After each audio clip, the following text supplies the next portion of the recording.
everyone, it's Laura, and today I wanted to talk to y'all about self-acceptance.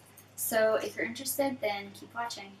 I think one of the downsides of trying to get healthy or being on a health journey or trying to make healthier choices is focusing too much on the future, focusing too much on your future goals, and not allowing yourself to be in the here and now, not allowing yourself to live in the present. And not that goals are bad, goals are awesome. I make a lot of goals, but I think sometimes one of the downsides of doing so is that we fail to enjoy the process. And all that you have is right now. You can't go back and change the past, and you can't live in the future. You're not promised the future. All that you have is now. And if you're not enjoying the process, if you're not enjoying however it is you're going about getting healthy, if you're not enjoying the physical activity you're doing, if you're not enjoying your diet or whatever it is you're eating, then those are things that maybe you should take the time to step back and reevaluate them, because it's all about the process. And I know I've talked about this before, but we're never going to be completely content unless we allow ourselves to be content right now. If we're always saying, oh, I'll be happy when this happens or when I achieve this, then you're never going to achieve happiness. It's learning how to be content right now. And so I'm going to give you some tips to hopefully help you go about doing so. When you're trying to accept yourself and love yourself, where it starts is with your me time or with your alone time. And I understand people are at different degrees of busy, and some people me time may be a significantly long amount of time. For other people, me time may only be 5 minutes, or it may only be when you're in the shower, if that, or when you're on the toilet, if that. And I recognize that and I understand that. But it is important during that time that you're alone and that you have to yourself, whether it's just when you're in the car driving to work. Choosing that time to be in the present and to recognize where you are, and to not be zoning out on your phone, which I'm guilty of, don't get me wrong. Judgment-free zone here. I'm like Planet Fitness, judgment-free zone. But to not be zoning out on your phone, to not just be listening to mindless, meaningless junk on the radio or, I don't know, whatever it is, but actually bringing intention to that time that you have alone. And if you're not intent about anything else throughout the day, be intent about that time when you're with yourself. Because self-love starts with what are you thinking about when you're alone? When you have time to let your mind wander, what are you pondering about? And that can really become a valuable time to where you start building that self-love within yourself. So this kind of goes alongside with me time is meditation/yoga. And I know those terms kind of scare people or turn people off who haven't done them. And I understand that a lot of people view meditation as they have a certain stigma around meditation. But honestly, meditation is just all about intention and focus. And that could be that you're just watching something. That could be that you're just watching the trees blow, or you're just watching the clouds move, or you are peacefully not thinking about anything else except watching your child play on the playground. That can be meditation. Just being in the moment, being in the present, focusing on one thing. And alongside that is yoga. You know, like I don't do yoga to stay fit or to have a certain physique. That's just a byproduct of doing yoga. So much around yoga is focus. If you're not focusing, you're not going to be able to hold those poses. The balance poses, there's no way you can hold them if your mind is off somewhere else and you're not paying attention.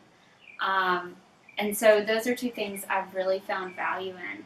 And especially meditation doesn't have to take out a large amount of your day. A lot of it is just choosing to incorporate it into your day and making it a priority. And like I said, just being intent of, for me, one thing I like to do is like when I pet my dog, not be on my phone taking pictures of my dog or like being on my phone or watching TV or watching a movie or watching YouTube videos or whatever it may be. But the time I spend with my dog, I'm focusing on my dog. When I'm petting my dog, she knows that she has my undivided focus. And I know it's hard to not be doing a million things at once, and a lot of times if we don't multitask, then there's no way we can get everything done. But trying to cut out the fog or cut out the noise that's not necessary. And I know I keep talking, kind of sounds like I'm talking down on like being on your phone, and that's not the case. It's just I feel like for me, a lot of time that I've been able to save or salvage. A lot of time I've been able to just salvage to put towards journaling and meditating and yoga means that I'm taking time away from my phone or I'm taking time away from Netflix. I went without Netflix for 2 months and it was amazing. Yes, I missed out on some conversations with friends about shows or whatever, but it wasn't that big of a deal. But it was crazy how, especially like the first week I cut it out, it was amazing when I'd go to my room and be like, what do I do? It's crazy how we consider ourselves so busy and we consider ourselves to not have any extra time. But when we cut out things that at the end of the day really don't matter, like such as Netflix, it's amazing how much free time we have. It's absolutely spectacular. So I really challenge y'all, if you haven't ever done it before, cut out something that you're quote unquote addicted to or like just use as like a pacifier. Cut it out, even if it's just for a day, and you'll recognize how often you default to that. Just whenever you have a minute to spare, even if you're just like waiting in line for something. It's crazy. Like for me, I found myself just like waiting in line on the microwave at work. Like I wait for like a minute and a half, 2 minutes, and like choosing to be on my phone doing something that doesn't matter versus actually engaging in conversation or making eye contact with the people that are also waiting in line. I've found has brought a lot of value to my life. Number 3, if you're someone, and this is kind of geared towards a specific group, but if you're someone who you feel like your emotions are strongly associated with your eating patterns, then trying to figure out why that is. Whenever you eat something and you feel guilty, is it really about the food you ate or is it about something totally unrelated? Is it that food and this guilt or these emotions associated with food are caused by something bigger inside of you that you haven't brought to surface and that you haven't fully allowed yourself to process? So figuring out, is it really about the food or is it about something that's way bigger than that? And if that's the case, allowing yourself time to heal and process and recognize those emotions. Because until you clean out the gunk inside of you and accept them and process them, then you're not going to be able to love yourself to the extent that you deserve. And there's a difference between, of course, loving yourself and being obsessed with yourself. Totally, completely different things. One is about self-respect, and taking care of yourself because you value it, and the other one is vanity. And a lot of times I feel like vanity is just a facade for not accepting yourself, ironically. Because the longest relationship we're going to have is with ourselves. You know, we started out with ourselves and we're going to end with ourselves. And if the relationship within yourself isn't healthy, then it makes having healthy relationships with other people virtually impossible, or at the very least, extremely difficult. My fourth tip is to recognize the small victories. I think a lot of times, unfortunately, we focus too much on what we did wrong that day, or why did we say that awkward thing, or why did we make that silly recommendation, you know, instead of recognizing all of the small victories that we have. You know, every day we don't have to like shake the world with like these profound ideas, you know, but just having small victories, even if it's just a small impact you make on someone's life, or recognizing something that made you think a little differently, that may make you be a better person. But recognizing those things and allowing those things to be the majority of your thought process, instead of focusing on the couple things you might have done wrong that day, focusing more on the things that you did right. And even when we have crappy days and we have days that we wish we could do over, you know, there's still things within those days that there's still things within those days that you can be grateful for. And it's the simple things that we fail to be grateful for that are the easiest to be grateful for.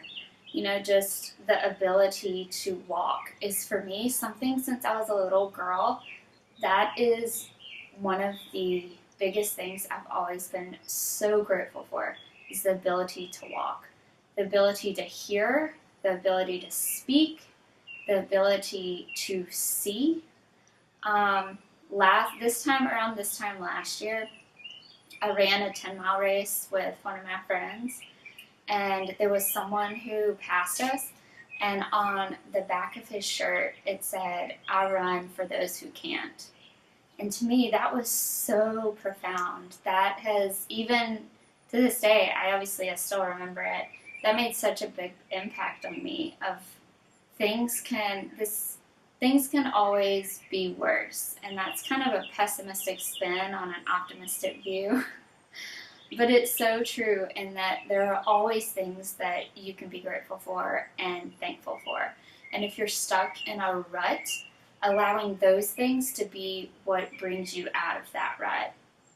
Even if it's just, which I did this time, probably last year, I would do this every single day, and it completely changed my life. But every day I would just write down what I was thankful for.